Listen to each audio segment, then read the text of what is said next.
কটা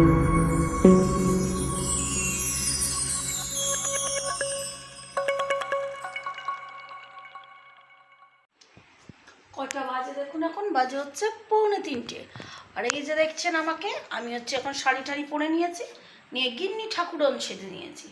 তাই গিন্নি ঠাকুরন এখন কোথায় যাবে? গিন্নি ঠাকুরন এখন যাবে হচ্ছে নীলের বাতি দিতে, মানে আজকে নীল ষষ্ঠী। দাঁড়া, ওমা চিংচং আছে বাবা, যায় না যায় না যায় না, ওমা চিংচং আছে, যায় না শোনা। আজ হচ্ছে নীল ষষ্ঠী, আর আমি যাব আজকে এখন জল ঢালতে। তা যে জল ঢালতে আমায় নিয়ে যাবে তার অবস্থাটা দেখুন,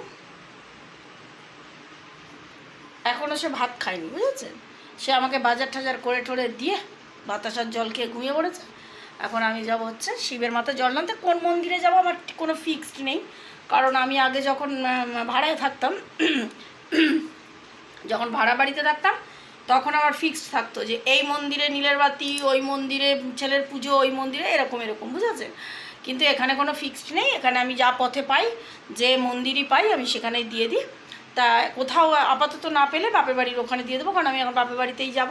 আমার ভাইয়ের মেয়ে বলে দিয়েছে যে দুপুর আসবে, দুপুর আসবে, রিল বানাতে হবে। বললাম আচ্ছা ঠিক আছে। তা যাই হোক, এখন আমি যাব। ভোলা এসে আবার এখানে শুয়ে বললো, আর সেই শিবা ওখানে সবাই লেজে চুলকাচ্ছে।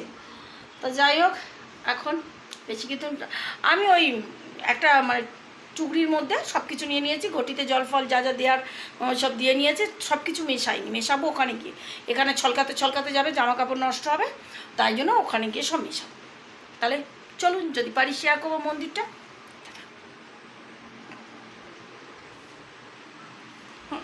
বাতাসার জল খেয়ে গ্লাস বিছানার উপরে, বুঝেছেন? এই হচ্ছে আমার, কি হলো, আমি এইটার মধ্যে সব কিছু গুছিয়ে টুছিয়ে নিয়েছি। ঘটিতে গঙ্গা জল ফঙ্গা জল সব নিয়ে নিয়েছি, এর মধ্যেই সব কিছু আছে। থাক।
এই ঠাকুরটা অনেক পুরানো, মানে আমাদের ছোটোবেলার, বুঝেছো? একদম আমরা যখন জন্মাইনি তখন ওখানে মন্দির ছিল, তখন তোমরা হওনি। তখনের ঠাকুর, গোবাবুদের ঠাকুর, ওনারাই প্রতিষ্ঠা করেছিল। এখানে কারখানা ছিল এইখানে, ওখান থেকে যখন ফ্ল্যাট হলো মন্দিরটাকে এখানে একটা মন্দির করে দিল। অনেক পুরানো, খুব জাগ্রত ঠাকুর ছিল এটা, মানে খুব, মানে পাড়ার সবাই খুব মানত।